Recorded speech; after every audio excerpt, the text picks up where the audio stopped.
करीब 160 मिलियन सालों तक धरती पर राज करने के बाद जब डायनासोर्स अपने अंत की तरफ बढ़े तो सत्ता जिसके हाथ आई वो थे मैमल्स। 6.5 करोड़ साल पहले तक जब डायनासोर्स अपनी ताकत की नोक पर एनिमल किंगडम को दबाकर रखते थे तब ये जीव भी उसी जंगल का हिस्सा थे, लेकिन इनका अस्तित्व डायनासोर जैसे जानवरों के सामने कुछ भी नहीं था। उन्हें ताकत में जीत पाना भले ही इनके लिए असंभव था, लेकिन आने वाला भविष्य इनके नाम लिखा जा चुका था। दोस्तों 6 करोड़ साल पहले एस्टेरॉयड की तबाही डायनासोर्स की मौत अपने साथ लेकर आया। इसके पहले वीडियो में हमने जाना था कि कैसे डायनासोर्स धरती पर पनपना शुरू हुए। उन्होंने अपना साम्राज्य फैलाया और एस्टेरॉयड के धरती से टकराते ही उन्होंने अपना सब कुछ खो दिया। कुछ प्रजातियों ने मिनटों में ही अपना दम तोड़ दिया, जबकि बाकी बची 10% आबादी धीरे धीरे विलुप्त हो गई। अब चलिए शुरू करते हैं आगे के सफर को और जानते हैं कि 10% आबादी को किस दौर से गुजरना पड़ा और इंसान कैसे जन्मा।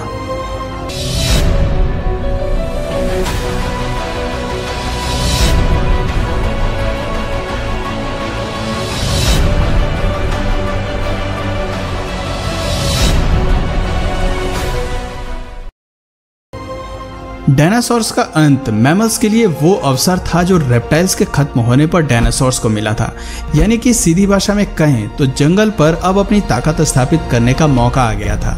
जंगल की दुनिया में मैमल्स वो प्रजाति थी जो डायनासोर्स के समय से ही अस्तित्व में थी।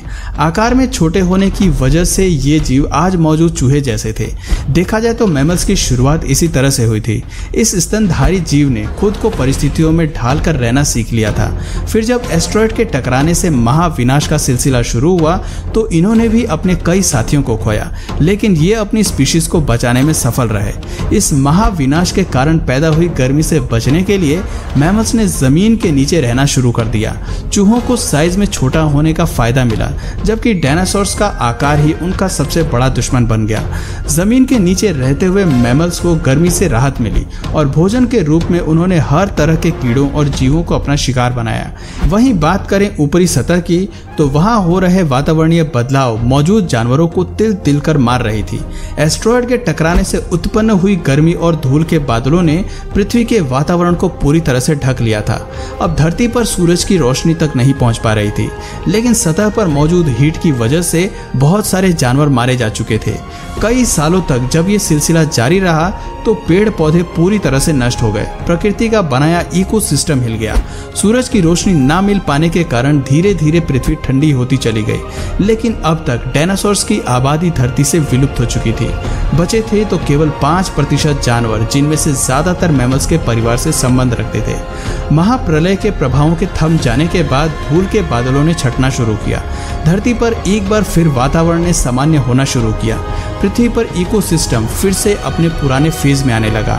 इस दौर में मैमल्स की प्रजाति केवल 5% तक सीमित थी, लेकिन एडेप्टिव रेडिएशन के चलते ये मैमल्स इवॉल्व होना शुरू हो गए और इनमें से कई नई प्रजातियों ने जन्म लेना शुरू किया। इस प्रक्रिया में लगभग 5.5 करोड़ साल पहले बंदरों ने जन्म लिया। आपको बता दें कि शुरुआती बंदरों की शारीरिक बनावट आज से काफी अलग थी। इनके मुख पर आंखें आगे की ओर थी और शरीर छोटा था, लेकिन ये शारीरिक बनावट ज्यादा समय तक एक जैसी नहीं रहने वाली थी। इयोसीन इपोक के इस टाइम पीरियड में प्राइमेट्स के सर में एक अहम एवोल्यूशन हुआ, जिसकी वजह से इनके स्पाइनल कॉर्ड में भी बदलाव आया और ये चारों पैरों की बजाय 2 पैरों पर खड़ा होना सीख गए। खैर, प्राइमेट्स के अलावा एवोल्यूशन धरती पर मौजूद पेड़ पौधों और वातावरण में भी हो रहा था। वो पूरी तरह एक नॉर्मल फॉर्म में आ चुके थे और धरती का तापमान 24 डिग्री सेल्सियस तक पहुंच चुका था। करीब 4.5 करोड़ साल पहले बदलाव के चलते ही हमारे दिन 24 घंटे के हो गए। इसके साथ ही हमारी टेक्टोनिक प्लेट्स में भी हलचल हुई। अब तक हमारे सभी द्वीप अपनी अपनी स्थिति पर थे। केवल एक और नई संरचना होना बाकी थी, जिसके तहत 2 बड़े महाद्वीप अपनी जगह से खिसक कर एक दूसरे के करीब आ गए। ये वही द्वीप थे जिन्हें आज हम भारत के नाम से जानते हैं। भारत ने अफ्रीका से अलग होकर एशिया तक पहुंचने में कई लाखों करोड़ों साल लगाए। ऐसे में जब ये टेक्टोनिक प्लेट्स एशिया से जा मिली तो हिमालयन रेंज का निर्माण हुआ। इस निर्माण में कई ऐसी श्रृंखला विकसित हुई जिसके चलते उत्तर में भारत की भौगोलिक स्थिति बदल गई। इसके साथ ही मौसम के पैटर्न में भी भारी बदलाव आया। इस टकराव के चलते दुनिया के सबसे बड़े माउंटेन माउंट एवरेस्ट का भी निर्माण हुआ और इसके निर्माण के साथ ही ये तय हो गया कि आने वाले भविष्य में भारत में कई बड़ी नदियों का भी निर्माण होने वाला है, जो इस पूरे द्वीप की फॉर्मेशन को काफी हद तक बदलने वाला था। खैर, जहां एक तरफ धरती के हर द्वीप में विकास शुरू हो चुका था, वहीं दूसरी तरफ एवोल्यूशन की होड़ में जानवर भी अपने आप को काफी हद तक बदल रहे थे। द्वीप को अपने मौजूदा स्थिति में पहुंचने पर जंगलों में भारी गिरावट आ रही थी और मुख्य रूप से ग्रासलैंड्स का निर्माण हो रहा था। उधर जानवर भी घास के मैदानों में रहने के लिए एडॉप्ट हो रहे थे और साथ ही साथ नई प्रजातियों का भी विकास हो रहा था, जो ग्रासलैंड्स में अपना दबदबा बनाने की कोशिश कर रहे थे।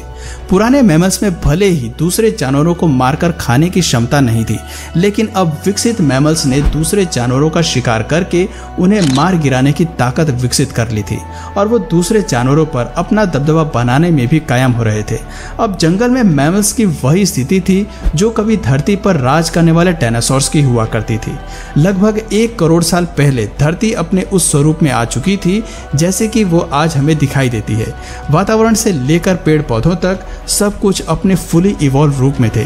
कहने को तो धरती पर सब कुछ था, लेकिन अब भी एक प्रजाति थी जो धरती से गायब थी और वो प्रजाति आने वाले भविष्य में पृथ्वी के इतिहास को बदलने वाली थी। जी हाँ, ये प्रजाति थी इंसानों की। लगभग 40 साल पहले पृथ्वी पर फिर एक बड़ी हलचल हुई और अफ्रीका द्वीप के पूर्वी इलाकों में एक नई माउंटेन रेंज पनपी, जिसे आगे चलकर ईस्ट अफ्रीकन रिफ्ट के नाम से जाना गया। इस पर्वत श्रृंखला के निर्माण से केवल भौगोलिक स्थिति में बदलाव नहीं आया, बल्कि मौसमी हवा भी बदल गई। वहां मौजूद जंगल में हवा का प्रवाह कम हो गया, जिससे मौसमी हवा वहां नहीं पहुंच पाई और नमी की कमी से जंगलों ने सूखना शुरू कर दिया। बारिश न होने की वजह से अफ्रीका का ये क्षेत्र काफी ड्राई हो गया, लेकिन इस जंगल में रहने वाले जानवरों ने हार नहीं मानी। अफ्रीका के इसी क्षेत्र में रहते थे पिरोल इथिपिकस, जो आगे चलकर हमारे पूर्वज कहलाए। पेड़ पर रहने वाले ये बंदर एक टहनी से दूसरे पर जाने के लिए अपने आगे के हाथों का सहारा लेते थे और कभी कभी पेड़ों पर 2 पैरों पर भी खड़े हो जाते थे। हालांकि ये अभी तक जमीन पर नहीं चल पाए थे, लेकिन इनमें खड़े होने की क्षमता पहले से ही विकसित हो चुकी थी। इससे पता चलता है कि 2 पैरों पर चलना इंसानों की नहीं बल्कि एप्स की खोज थी। फर्क सिर्फ इतना था कि वो पेड़ों पर रहते थे, लेकिन जलवायु परिवर्तन के चलते जल्दी ही जमीन पर उतरने वाले थे। इनमें से कई प्रजातियां चिंपैंजी के रूप में विकसित हुईं, तो कुछ इंसान बनने के लिए विकसित हो गईं। इनकी आने वाली पीढ़ियों ने खुद को बनाने के लिए और अपने विस्तार के लिए पेड़ों से निकलकर जमीन का रुख अपनाया। आर्डिपिथिकस रेमेडीज ही वो पहले एप्स थे जो भोजन और एक नए घर की तलाश में पेड़ों से उतरकर जमीन पर आए। लाखों सालों के इस एवोल्यूशन में एप्स अफ्रीका के हर क्षेत्र में फैल गए थे, लेकिन इनके हाथ अभी भी काफी लंबे थे। पेड़ों पर इधर उधर झूलने की वजह से इनके हाथ का आकार बिल्कुल टांगों की तरह ही था। ऐसे में कई हजार साल तक विकास से गुजर जाने के बाद इनके शारीरिक ढांचे में काफी कुछ बदलाव आने लगा था। अब ये 2 पैरों पर बेहतर तरीके से चल सकते थे और ज्यादा से ज्यादा एनर्जी बचा सकते थे। ऐसे में ये ज्यादा दूर तक नजर रख सकते थे, अपने लिए भोजन खोज सकते थे और हाथ की मदद से उन्हें खा भी सकते थे। समय के साथ साथ विकास की ये प्रक्रिया चलती रही, जिससे एप्स के शारीरिक ढांचे के साथ उनके स्कल की बनावट में भी बदलाव होता गया। पहले जो सर आकार में छोटा था, अब वो बढ़ता गया। 23 लाख साल पहले होमो हेबिलिस वो पूर्वज थे जिनके दिमाग का आकार बढ़ गया। आकार बढ़ने की वजह से ये जान गए कि बुद्धि को किस तरह से अपने सर्वाइवल के लिए इस्तेमाल किया जा सकता है। बुद्धि का कमाल दिखाते हुए सबसे पहले हमारे पूर्वजों ने पत्थर को हथियार के रूप में शार्प करना सीखा। जैसे ही उनकी ये तरकीब काम आई, होमो हेबिलिस जान गए कि पत्थर को कैसे हथियार के रूप में इस्तेमाल किया जा सकता है। जैसे जैसे ये जीव हथियार को इस्तेमाल में लाए, उनके हाथों की उंगलियों और अंगूठों को भी मजबूती मिलनी शुरू हो गई। अब ये जान गए कि हथियार के इस्तेमाल से कैसे समूह में शिकार किया जा सकता है और अपनी भूख को शांत किया जा सकता है। आपको बता दें कि होमो इरेक्टस ही वो पहले पूर्वज थे जिन्होंने समूह में शिकार करना शुरू किया। साथ ही इन्होंने सबसे पहले आग की खोज मानव के भविष्य को ही बदल डाला। हम सभी जानते हैं कि मानव इतिहास में आग की खोज सबसे बड़ी खोज थी। आग के इस्तेमाल से होमो इरेक्टस जल्दी ही मांस को पकाकर खाना सीख गए। आग ने हमारे पूर्वजों को केवल ठंडी से सुरक्षा ही नहीं दी, बल्कि दिमाग के इस्तेमाल के लिए उन्हें प्रोत्साहित भी किया। अगर आप सोच रहे हैं कि कैसे, तो आपको बता दें कि आग के इस्तेमाल से भोजन को चबाने में लगने वाली ऊर्जा कम हो गई। अब वो अपनी इस ऊर्जा को बुद्धि के विकास के लिए इस्तेमाल करने लगे, जिसकी वजह से आने वाली पीढ़ियां बड़े दिमाग के साथ पैदा हुई। एक बड़े दिमाग के साथ लगभग 2 लाख साल पहले इंसान अपने आज के रूप में विकसित हो गए। उनकी आवाज की नली भी अलग ढांचे में विकसित हो गई, जिसकी वजह से वो अलग तरह की आवाज निकाल सकता था और अपने लोगों के साथ संचार कर सकता था। एक बार आवाज विकसित करने के बाद अब इंसान अपनी बात को दूसरों तक पहुंचाने लगा और धीरे धीरे एक सामाजिक ढांचे में रहना सीख रहा था। हालांकि हम अपने आज के रूप में आ चुके थे, लेकिन कई आविष्कार अभी भी बाकी थे।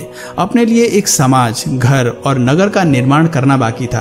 कहने को आज भले ही मनुष्य अपनी एडवांस स्टेट में है, लेकिन आज भी एवोल्यूशन जारी है। मनुष्य आज भी बदल रहा है और उसका एवोल्यूशन जारी है। पर अब इस पूरी एवोल्यूशन की प्रक्रिया को डिटेल में बताने लगा तो ये वीडियो काफी लंबी हो जाएगी। अगर आप कहेंगे तो मैं इसका पार्ट 4 भी जरूर बना दूंगा, इसलिए आप कमेंट में अगर चाहिए तो पार्ट 4 जरूर मेंशन करिए। तो दोस्तों, आज की वीडियो में बस इतना ही। अगर इस वीडियो से आपको कुछ नया जानने या सीखने को मिला या फिर इंटरेस्टिंग लगा तो प्लीज इस वीडियो को एक लाइक करके अपने फ्रेंड्स और फैमिली में से जरूर शेयर करें। और यदि आप इस चैनल पर नए हैं तो प्लीज इस चैनल को सब्सक्राइब करके बेल नोटिफिकेशन आइकन को ऑन कर लीजिए, ताकि हमारे आने वाले वीडियोस आप मिस ना करें। मिलते हैं फिर किसी वीडियो में नए टॉपिक के साथ, तब तक के लिए नमस्कार।